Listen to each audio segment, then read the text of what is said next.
Kozhikode DCCയുടെ office ഉദ്ഘാടനത്തിൽ നിന്ന് വിട്ടുനിന്ന് കെ മുരളീധരൻ. ലീഡർ കെ കരുണാകരൻ മന്ദിരത്തിന്റെ ഉദ്ഘാടനത്തിൽ നിന്നാണ് മുരളീധരൻ വിട്ടുനിന്നത്. കോൺഗ്രസിലെ സംസ്ഥാനത്തെ മുഴുവൻ മുതിർന്ന നേതാക്കളും പരിപാടിയിൽ പങ്കെടുത്തിരുന്നു.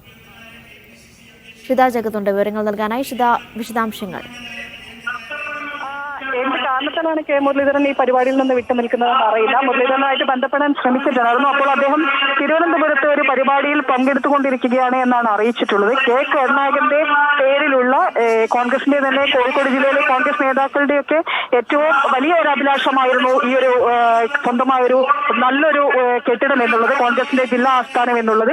ആ ജില്ലാ ആസ്ഥാനം പൂർത്തിയാകുന്ന ഉദ്ഘാടന വേളയാണ് ഇപ്പോൾ നടക്കുന്നത്. ഒപ്പം തന്നെ സംസ്ഥാനത്തെ എല്ലാ കോൺഗ്രസിന്റെ മുതിർന്ന നേതാക്കന്മാരും ഇവിടെ പങ്കെടുക്കുന്നുണ്ട്. മുൻ KPCC അധ്യക്ഷന്മാരുൾപ്പെടെ എല്ലാവരും പങ്കെടുക്കുന്നുണ്ട്. KC വേണുഗോപാലാണ് പരിപാടി ഉദ്ഘാടനം ചെയ്യുന്നത്. ഒപ്പം K Sudhakaran, VD Satheesan, Ramesh Chennithala, Mullappally Ramachandran, BM Sudheeran, Hasan, Kodikunnil Suresh തുടങ്ങി അങ്ങനെ സംസ്ഥാനത്തെ എല്ലാ നേതാക്കളും ചെറുതും വലുതുമായ എല്ലാ നേതാക്കന്മാരും പങ്കെടുക്കുന്ന ഒരു പരിപാടിയിലാണ് ഇപ്പോൾ മുരളീധരൻ പങ്കെടുക്കാതെ. അതും മുരളീധരന്റെ തന്നെ സ്വന്തം ജില്ലയിലുള്ള ഒരു ആസ്ഥാന മന്ദിരം കൂടിയാണ്.